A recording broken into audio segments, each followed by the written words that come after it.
Okay, good evening everybody. It's 6:30, so we are going to make a start.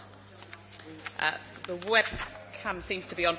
So let me start by welcoming you to this evening's Cabinet meeting and reminding you of the notice of filming at meetings. So please note that this meeting may be filmed or recorded by the Council for live or subsequent broadcast via the Council's internet site or by anyone attending the meeting using any communication method. Although we ask members of the public recording, filming or reporting on the meeting not to include the public seating areas, members of the public attending the meeting should be aware that we cannot guarantee that they will not be filmed or recorded by others attending the meeting. Members of the public participating in the meeting should be aware that they are likely to be filmed, recorded or reported on. By entering the meeting room and using the public seating area, you're consenting to being filmed and to the possible use of those images and sound recordings.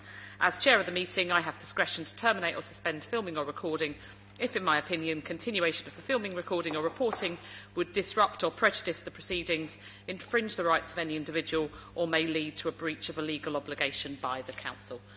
With all that, can we turn to item 2, apologies for absence? Chair, we have apologies for absence from Councillor IEC, Councillor Goldberg and Councillor Strickland. Thank you. Item 3 is urgent business. We have no new items of urgent business, but we do have the authorities' monitoring report, which we consider with item 12, and it was omitted in error from the agenda pack and so sent out in the supplementary separate pack. Item 4, declarations of interest. Do any Cabinet members have a declaration of interest they need to make this evening? No. Okay. Item 5, we haven't received any representations relating to items on the exempt part of the agenda. So turning then to item 6, can we confirm the minutes of the Cabinet meetings held on the 9th and the 17th of October as correct records of those meetings?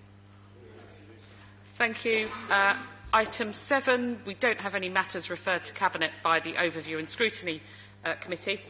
Turning then to item 8, we've received 2 deputations this evening that we need to consider. The first is from Reverend Paul Nicholson in relation to item 9 on the agenda, which is the 2018-19 Council Tax Reduction Scheme.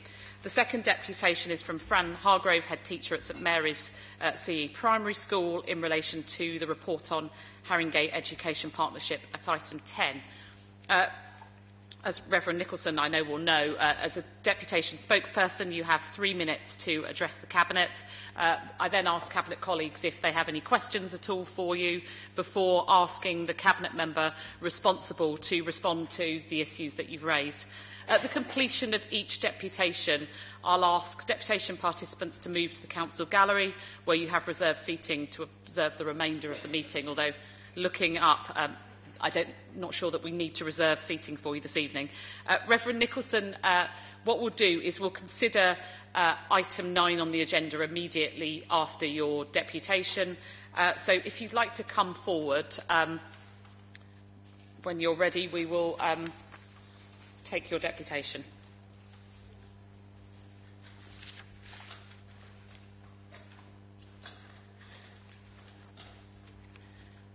So once I turn my mic off, you'll be able to turn yours on. As you know, you have 3 minutes, and I'll give you a signal when you're out of time, if that's okay. There is currently an epidemic of institutional violence by national and local government.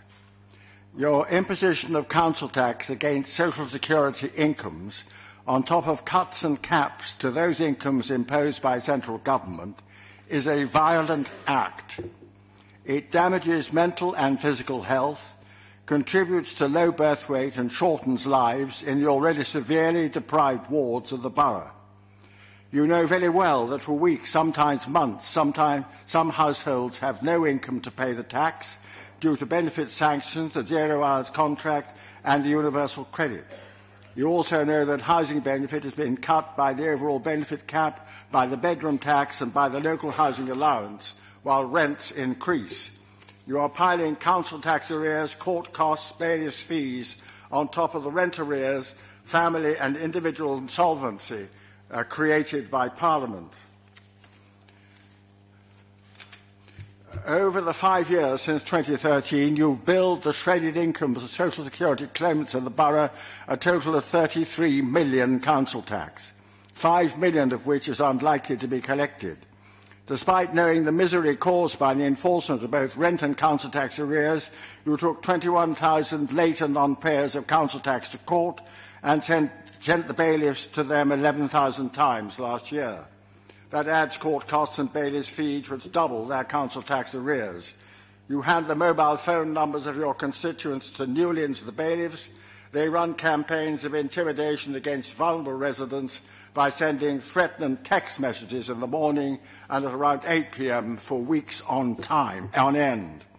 There are decades of reports in Parliament, sent to Parliament and available to you, showing scientific evidence that debt, low incomes and inability to buy a healthier diet create mental and physical health problems.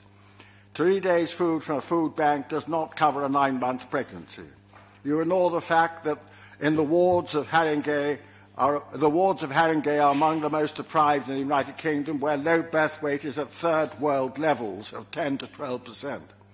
That means 20 to 40 tiny babies are born every year with a high risk of lifetime and intergenerational ill health because their mothers could not buy a healthy diet before or during pregnancy.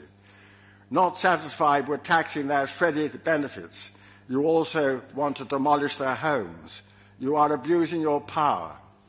I implore you, I beg you, if you have any respect whatever for the principles at the heart of all the major faiths and of the many humanists so wonderfully represented in the borough, to love your neighbours as yourself, to stop the cruel taxation of shredded social security incomes in Haringey.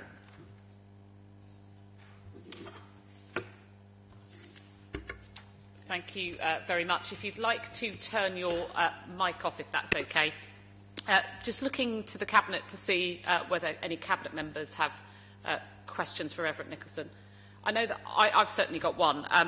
So, Reverend Nicholson, if we think back to when this scheme was put in place, it was in 2013, and that was the point at which the government of the day decided to abolish council tax benefit, as we'd known it, and instead pass on that responsibility to local authorities, but with quite a substantial top slice, which led an authority like Haringey with a huge hole, because essentially 1 in 3 of our households in this borough had been deemed under the previous council tax benefit scheme to be too poor to pay council tax and therefore received that support.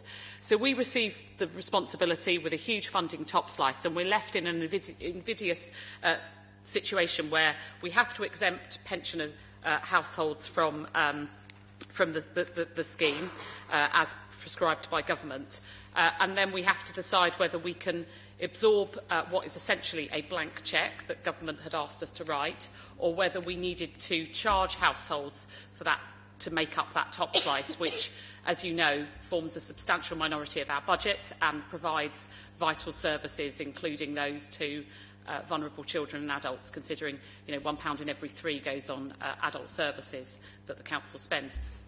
In that situation, do you understand why the council might have been left with the choice of having to charge people who had been previously deemed too poor? Just because in your presentation, at times it sounds as if this is something that the council has done just because we've decided it's a good thing to do, rather than we've done under duress.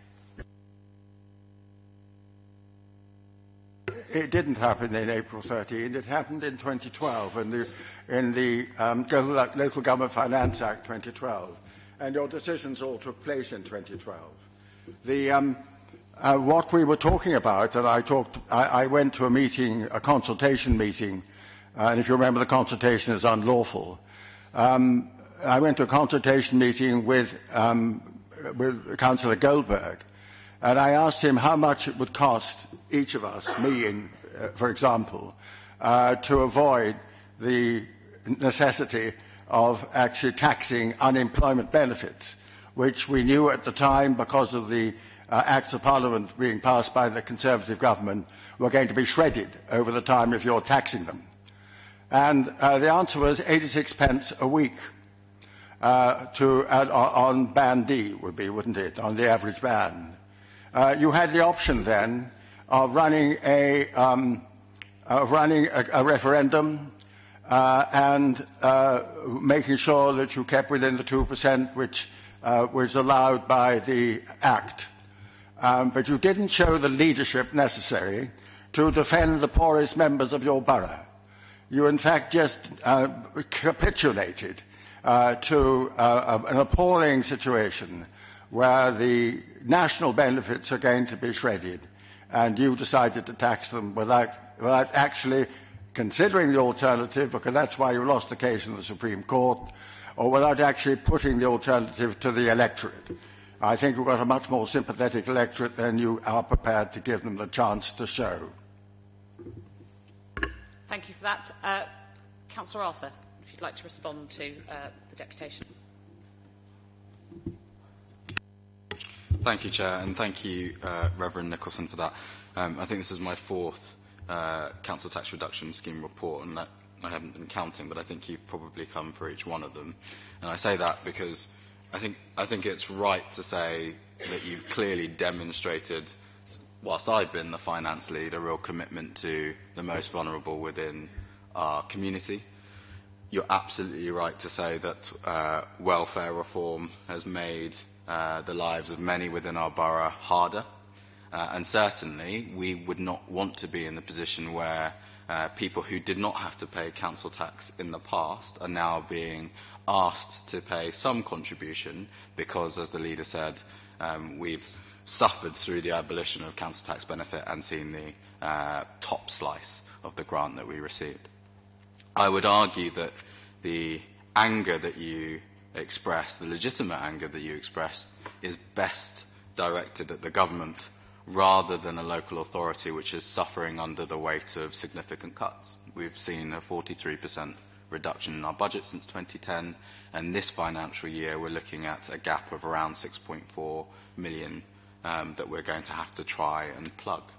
So in that context, although we I think collectively, and I think it's fair for me to speak on behalf of Cabinet, support your view that we should be doing the most that we can to support our most vulnerable residents, and that ideally they wouldn't be paying council tax, we are left in the position where if we don't have this type of scheme, and I would say that this type of scheme is in line with London local authorities, then we would have to find a way of plugging that gap, which would either be using reserves, which we're already using, and is an unsustainable way of dealing with that hole, raising council tax, which, as I'm sure you're aware, is an incredibly regressive form of taxation, which hits the poorest the hardest in many ways, or we'd have to cut more services. And given the scale of cuts that we've already had to make, making additional cuts at this point is proving challenging and doesn't appear to me, or indeed I think to Cabinet, to be the best approach. So what can we do? What should we do? Well, we should be doing everything we can to continue to support our residents who are being asked to pay. It's outlined within the report, which I'm sure you've read, but everything from flexible payment arrangements to signposting, support from third sector agencies, I think is an appropriate action to take. And we, politically, will continue to spot any opportunity we can to support residents. As you will have seen, hopefully, a month or two ago, we extended support to care leavers in the borough. So our care leavers up until the age of 25 will no longer have to pay council tax. That was an opportunity that we saw. We found the way to do that, and if we see opportunities in the future, then we will take those opportunities. But it's right, I think, with the current scheme, that we have something which balances the support that we give with the broader financial challenges that the Council is facing. Okay, thank you very much for bringing your answer that, please. No, there's not actually provision in the Constitution, I'm afraid. He just made a perfectly ridiculous statement. It's in, already regressive. It couldn't get more aggressive than taxing adult unemployment benefits of £73.10 a week. In the interest of fairness, deputation parties don't have an opportunity to respond afterwards, and for everyone to be treated in the same way, I need to ensure that I hold you to that also. If you'd like to go up to the public gallery, you're very welcome to... That's fine then. We'll go straight to this item 9. Councillor Arthur, would you like to say anything by way of introduction? Only to say that this scheme continues the scheme that we've had over the last 3 or 4 years, which will ask for claimants to pay at least 19.8% towards council tax. Okay. Any questions or points at all from Cabinet members? Don't see any questions. Okay, I'm going to ask Cabinet then to turn to page 34, recommendations at 3.1, 1 through to 5, and ask if Cabinet will agree to recommend those recommendations to full council. Is that agreed? Thank you very much. Okay, moving on then to item 10, to the other deputation, which is from Fran Hargrove.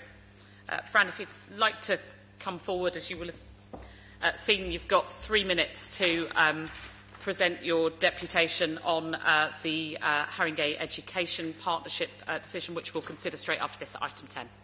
And once I turn my mic off, you'll be able to turn yours on. Thank you very much. My name is Fran Hargrove. I'm the head teacher at St Mary's Primary School in Haringey, and I've come to ask Cabinet for their support for the Haringey Education Partnership.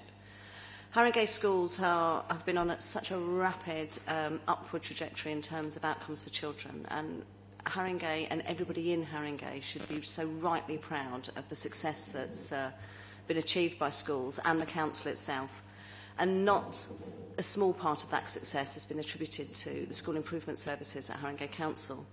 But the way that the funding is changing, education funding formulas, and the changing educational landscape politically, financially, has meant that the government doesn't really see such a great role for local authorities in terms of school improvement. Now, not wanting to lose that kind of collective success, that collective support, and that sense of collegiality between schools, heads came together to think about how we could actually maintain what we have in Haringey and the support and the shared drive and the shared kind of sense of excellence, and maintain those links with the local authority. So came up with the idea of having a schools-led partnership. So a school majority owned by schools that buy in membership. It's a model that's being kind of rolled out and developed in different forms in lots and lots of different local authorities that do not want to be fractured and effectively sold off for parts, I think is the worst case scenario to the Academy's agenda. So we have spent the last year, 18 months nearly now, looking and co-designing in partnership with the local authority what schools actually want to support them in this improvement and moving forward in terms of improving outcomes for children and having that real focus on excellence and running the best system completely. So we've been working with heads in not only primary schools, secondary schools, nursery schools, post-16, special schools, the full gamut of education service providers, and everybody seems to be absolutely wholeheartedly invested in supporting this project. So we've been going backwards and forwards, looking at what we can offer as a core membership, what we can trade through, and we've actually come up with now a company that we think is very viable. So we're asking support with that. I think you've read all about it in your paper that you've had prior to this meeting. So really, that's kind of where we're at the moment. So, James, what else have I got to say? I can't remember now. I'm breaking protocol here. I didn't bring any friends. So, yeah, that's kind of where we're at the moment. So it is a vehicle that we'll be able to trade in Haringey and beyond Haringey, run a lot of the statutory services that Haringey will be able to commission through the company, and hopefully keep Haringey schools together, sharing their successes, their strengths, supporting each other with their weaknesses as well, and keeping that absolute drive with our children at the centre of it. Fantastic. Thank you very much. Questions from Cabinet members? No questions. So, just conferring with the Chief Executive here, I guess the question, the challenge is, what happens if we don't follow this approach? So if we decide not to sign up, what's the alternative from the perspective of schools? The worst case scenario is the system becomes entirely fractured and schools become complete islands and have to go elsewhere to predominantly commercial services, which you know, may or may not have the quality. There's a lot of services out there that schools can commission and purchase now, and they're not all fantastic. You know, anybody can set up as a school improvement partner without any kind of validation or credibility, and there's picked off by academies, I suppose, and that's the real risk, is that Haringey schools won't be Haringey schools. They'll just be located in Haringey, and that will be the beginning and the end of it, and that would be terrible for our children.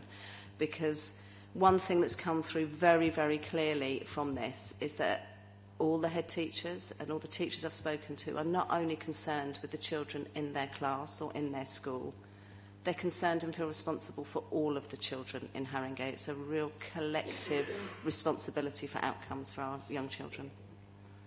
Thank you for that, and I'm pleased you said that, actually, because I know that a few years ago, when we were first talking about where we went in the current education landscape, this notion of schools and head teachers being accountable for children in their own school, but responsible for children across the borough, feels to be something that's hugely important. And if it's enshrined through the sort of partnership that's being proposed here, then that feels a really important safeguard going into the future. I'm going to turn to Councillor Weston now to provide a Cabinet response, and then we'll go straight on to consider item 10. Thank you, Chair, and thank you, Fran, for the deputation. I suppose I'd take the opportunity to add a little bit of the detail into some of the points that Fran made, and to reiterate and support the points that she's made. Education in Haringey is a success story. Now, over a short period of time, we've reached a position where over 90% of our early years settings and 99% of all of our schools across all settings and phases are rated good or outstanding by Ofsted. It's an absolutely tremendous achievement, and one we as an authority and every school in the authority should be exceptionally proud of, and it's one that we are proud of. But I think it's fair to say that nobody wants to rest on their laurels, and I think that part of that ambition that we share for our children and young people means that this report isn't just about maintaining what we've got, it's about moving our system to a system that is excellent. Government policy, as Fran has said, is making that increasingly difficult. Fran said that the current government doesn't see such a great role for local authorities in school improvement. I think it's fair to say that actually they see no role for local authorities in school improvement going forwards. And we've seen the impact of that in their decision to stop the Education Services Grant as of September this year. So from a previous position of Haringey receiving around £2.7 million annually in Education Services Grant, that was up to 2016. From September 2018, we look to receive £130,000. It's a huge cut in what we are able to provide directly, and it is absolutely illustrative of the government's policy choices around their vision for a much reduced, maybe non-existent role for local authorities in this field. The paper at item 10 on the agenda is our response to that challenging background. It has been the product of a true partnership, I think, with our schools. And I would take this opportunity, Chair, to thank Fran in particular, but everyone who has been involved in that process. It's been a tremendous amount of time, effort, and what we've got is the product of many conversations and lots of different ideas. What we do think is that the proposals will give us an opportunity to continue Haringey's education improvement journey, maintaining the collaborative, inclusive approach that have been the hallmarks of our system, and achieving even better outcomes for our children and young people. So, Fran, thank you again. For attending this evening, Fran, we'll move on. If you want to take a seat, we'll move back on to, well, we'll move on to item 10. Councillor Weston, is there anything that you want to say by way of introduction that you didn't say in your response to the deputation? No. Okay. So you have in front of you, Cabinet members, the report proposing the Haringey Education Partnership. The recommendations are at paragraph 5 on page 279A through to G. Just looking, are there any questions at all from any members? No. Okay, so Cabinet, just going to ask if you're happy to agree the recommendations in the report. Great, thank you very much. Moving on then to item 11, which is property licensing, additional and selective. Councillor Ahmet. Thank you, Chair, and once again, you must forgive me for my rather persistent cough that's been going on for about 2 months, so might interrupt me. So this report seeks a decision from Cabinet to carry out a public consultation exercise in respect of a rollout of a borough-wide additional licensing scheme and introduce a part-borough selective licensing scheme. So demand for housing is at an all-time high, and Haringey needs a wide range of houses in terms of size, type and tenure to meet the diversity of current and future needs. We need more homes, but these homes need to be of a high quality, and we believe that safe, warm, well-maintained homes should be available to all and not influenced by the person's level of income or background. We want the private sector, which makes up a third of Haringey's housing, to thrive and be part of that offer. And equally, we need to improve people's surroundings and their local environment by reducing crime and anti-social behaviour, and this includes fly tipping, rubbish left on the highway and untidy front gardens. So we consider that extending our additional licensing scheme and introducing a selective licensing scheme are the best tool to tackle problems of poor housing management practices and conditions, and I refer you to the recommendations at point 3. Thank you. Thank you very much for that. Any questions at all? No? OK. Cabinet recommendations on this are at page 332 of your pack. Can I ask you to turn to those recommendations, and are you happy to agree them? Thank you. Item 12 is the authorities' monitoring report, and as Councillor Strickland isn't with us this evening, I said that I would introduce this report. I think broadly it suggests that there's a very good story to tell in terms of the delivery of affordable housing in the borough. If we look to the period under consideration here, affordable housing delivery on major schemes was at 71%, and so that means that Haringey's planning service is operating in the top quartile. In addition, of the 2,477 affordable homes that have been delivered in Haringey in recent years, 37% were at social rent, 18% at affordable rent, and 45% were intermediate products. So there's a huge amount of detail in here, but happy to take any questions. I suspect, as Councillor Strickland isn't here, I might be pointing those in the direction of the Assistant Director, though. But any questions at all? Councillor Engert.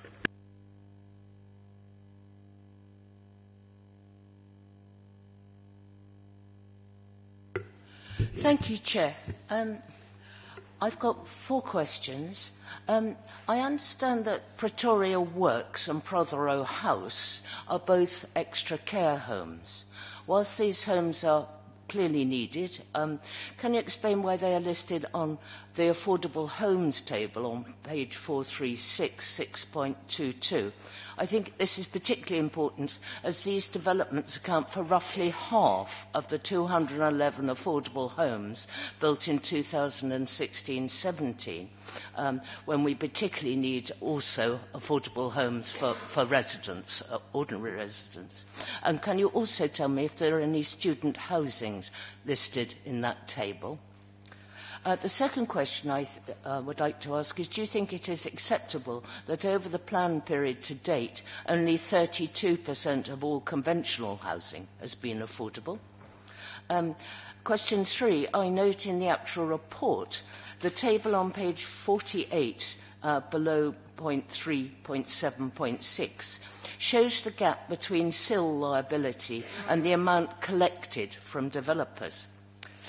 The table does not show totals. So I got my calculator out and it appears we've only collected 2.9 million of the 18.7 million owed by the developers. Can you explain this abysmal record? And question 4, can you explain why 5,544 homes have planning consent but have not been completed? Thank you. So let's turn to your last question first. Obviously, the Council as planning authority has a responsibility to ensure that homes are consented, but we don't necessarily have the tools at our disposal to ensure that those consents are translated into housing starts and completions. And, that's why if you were asking me on a personal level, I'd say that we need greater powers from government in order to potentially tax those developers who don't build out on schemes, to tax land banking. Essentially, there's a whole range of reasons that means that housing numbers delivery across London has remained fairly certain. And, developers often want to moderate the number of properties that are coming to the market at any given time. So I think it would be slightly unfair to place at the authority's door responsibility for schemes not being developed out, albeit that there can be cases where actually it's blockages through a lack of enabling infrastructure, for example, that stop a scheme coming forward, where an authority does have a bit of responsibility. But I think for the most part, the reasons behind the non-building out of permissions are kind of complex and much more to do with market forces than perhaps the Council is able to take credit for. In terms of the specific questions you raise, I'm going to turn to the Assistant Director and Director of Regen. So, Prothero House and Pretoria House, the units that are listed in the affordable table, they're all affordable extra care. And we do have a need for affordable extra care and extra care as well as we do ordinary units. I didn't actually catch what the second bit of that first question was, sorry. It was whether there was any student housing. I wouldn't deny that we need extra care homes, but it's just when you strip that out, it isn't very many affordable homes for ordinary people. And I wonder whether there was student housing in the remainder of the... Can I just say on that? So I'll ask. We'll turn we'll turn to the issue of student homes. But Pretoria House, if someone's moving in there into an affordable extra care scheme, then the likelihood is they're probably freeing up a social unit elsewhere in the borough. So I do think we need to look at the kind of the end-to-end benefit of this. But they are undoubtedly affordable. They're affordable homes, albeit for often. Single people or at times couples. On student houses, are any student homes included in the table that Councillor Engert is referring to? No. And then your next question was about 30... So basically our affordable housing target is 40% of major developments. It's not 40% of all development. And what you also have to remember is that the government is not currently allowing us to secure affordable housing on any schemes that aren't major development. So anything that's 10 units or less, we can't ask for affordable housing on. So that's why it's of the affordable housing target is of major schemes. But the figure in terms of all of the units that have been delivered is basically in there for information. In relation to the gap in SIL, community infrastructure levy is basically payable when a scheme is implemented. So it's a product of the fact that we have 5,544 homes that are consented that haven't been implemented, that we haven't received a SIL, and there's nothing we can do about that. So it's not about the council doing a bad job in collecting it. We always collect the SIL when the schemes are implemented, but because the schemes haven't been implemented, we haven't got the money. I think I would also add about the 5,500 homes that are consented and not implemented. It's also a product of the way that the development system works. Often people will come in for an outline application to establish a principle. It then takes some time for that scheme to come forward. So, for example, the scheme on Clarendon Gasworks at Haringey Heartlands is 1,100 of those units.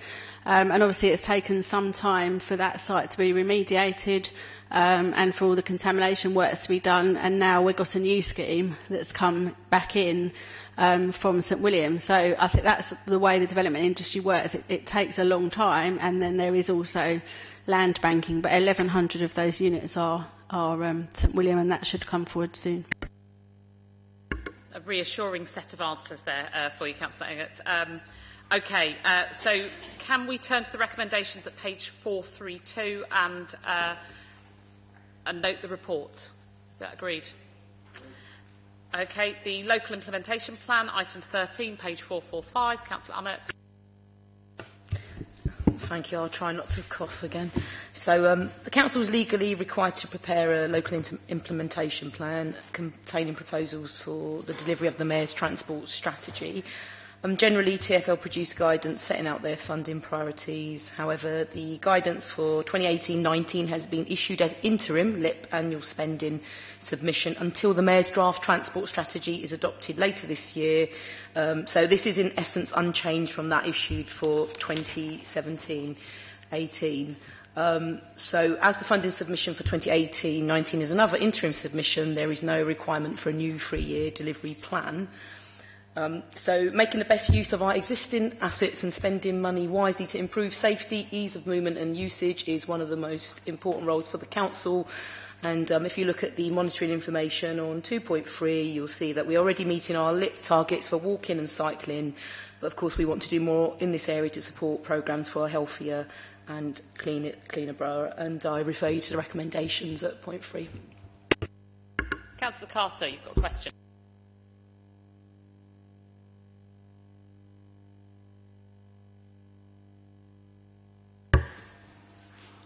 Yes, thank you, Chair. It's not a very well-formed question because I just thought of it earlier today. Several days ago, we got I think, a first outing of the Council's transport strategy, and I like the thrust of it: more walking, more cycling, particularly the latter. I've just acquired a Dutch-style bicycle, which I can recommend to everybody in this room, particularly anyone who's not a cyclist already. Anyway, could I invite people, please, to turn to page 453, which is about Whiteman Road, and I recollect that there was some huge sum of money. I have the figure of £200,000 or so that was spent a year or two ago on a transport survey in the Ladder area, and I don't think much came out of it. Now, so my question is, please, how does that study relate to the nascent council transport strategy thing, or vice versa? That's the question, please. Councillor Ahmed. So when you say it didn't come to nothing, well, the outcomes haven't been published yet. No one's seen them. So we're still at options stage. So as you know, the study that took place, it wasn't just on Whiteman Road, it was a whole Green Lanes traffic review. It went on for about a year. We had a steering group which had communities, councillors, etc. engaged. And actually in the next few weeks, we're going to meet with the steering group just to look at the options presented in each of the areas, which includes St Anne's Ward, Haringey Ward and Seven Sisters. And the councillors will be there, as will members of the community, before we then go out and consult on each individual scheme. So it's not fair to say that nothing has come out of that. We're still just in the process of finalising those options and then talking to the steering group and going out to consultation with them. So just in terms of, so you wanted that, how that related to transport strategy. So just in terms of the transport strategy, that is what it says it is. It's an overarching strategy. So within that, obviously, it's got some clear commitments there, particularly around walking, cycling, air pollution, etc. What we will have within that, or falling from that, is what is a walking cycling action plan as well, which we haven't started working on yet, but there will be a study commissioned on that. So at the moment, the draft strategy is a draft strategy, and from that we will have some very specific action plans which will give much more detail as to how we intend to actually carry out some of those actions in specific locations. And just to say, to elaborate on that and say, from a consistency perspective, so my ward was included as part of the Green Lanes transport strategy, and if you want to look at the consistency between the transport strategy, which talks about greater levels of cycling and walking in the borough, and what's being recommended through the Green Lanes work, it looks in my ward that things like pavement parking will be removed in one major road in the ward to make it easier for pedestrians. Secondly, that there's some works under a bridge which at the current time is really, really narrow for cyclists and actually quite a sort of intimidating space to negotiate, looking at some remodelling of that. So actually I feel really confident, having started to see the emerging recommendations, that there is absolute consistency between the overarching strategy and the work that's feeding through the Green Lanes Transport Study Group. Okay, Cabinet members, if you turn to page 447, can we approve the recommendations that this submission be made? Thank you very much. Item 14, disability-related expenditure disregard proposal. Councillor Vanier. Thank you, Chair. This report is setting out the consultation findings and the recommendations as a result of the consultation feedback. We're proposing a phased reduction in the disability-related expenditure disregard to 40% by 2019-20. Everyone will still be entitled to an individual financial assessment, and whilst paying a fair contribution to their care costs, they'll be protected from experiencing financial hardship. So I'm asking Cabinet to agree the recommendations. Councillor Enger, your question.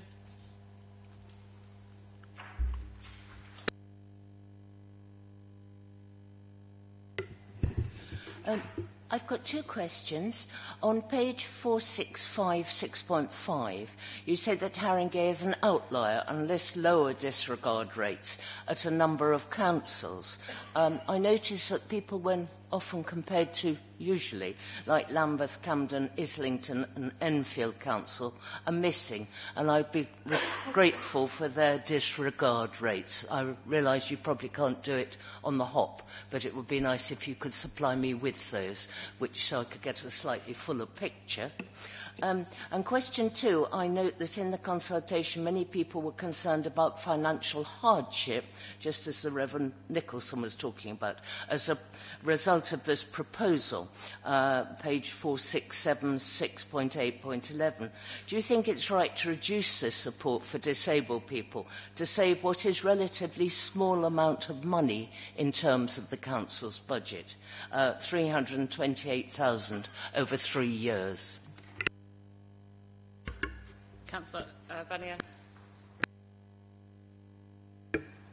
We will have an assessment, an offer of an individual assessment, which everyone will be entitled to. So no one will be in a situation where they will not be able to pay the contributions to their costs, and they will be protected by that individual assessment. And to say on the point around comparative boroughs, the boroughs that are listed there are simply the boroughs that actually responded to us. We went out to a much wider range of boroughs, and this is the information that we could get from boroughs. So if some of those that you might have expected to be there aren't there, it's just because we haven't got information from them, they didn't provide it. On the sort of wider point that you made around, you know, in relative terms, this being quite a small quantum of cash that's being saved, I don't think that's an unreasonable point, but I do think, given the level of cuts that the Council has faced, and Councillor Arthur referred earlier to the 43%, and the fact, as I mentioned earlier, that £1 in every 3 is spent on adult social care in the Council, actually the sad fact is that we do have to look at things which in relative terms look like small sums of cash, because we are struggling as each year passes to meet the budget savings that government demands of us as our budget is cut, and I think that's just a sad reality. And I have to say, looking at the wider financial outlook for the Council and for the country, I'm not filled with a sort of great sense of hope that things are going to change anytime soon, but I'd like to be proved wrong on that. Okay, Cabinet members, if you turn to page 462, section 3.1, can I ask you to agree the recommendations set out in the report? Thank you. Item 15, Positive Behaviour Support Service Framework Award of Contracts. Can the meeting just note that the report's got exempt information which we'll need to consider at the private part of the meeting. So the recommendations as set out at 3.1 will consider item 20. But Councillor Vanier, can I ask you for your introduction? Thank you. This contract will enable us to build a stronger offer for people with complex needs and behaviour. It will increase the effectiveness of community-based interventions for residents with complex needs as part of our wider strategy to promote greater independence and support people to live their lives locally in their community. And I'd like to just also note that we have been allocated funding of £2 million over 4 years, just over £2 million from the Big Lottery England, and I'm asking Cabinet to support the recommendations. Okay, thank you. I don't see any questions now, so we'll consider those at item 20. Item 16 is the minutes of other bodies. They are for noting. Item 17, again for noting significant and delegated action taken by directors during the month of October. Item 18, we don't have any new items of urgent business. So item 19, the press and public are now excluded from the remainder of the meeting, as item 21 contains item 20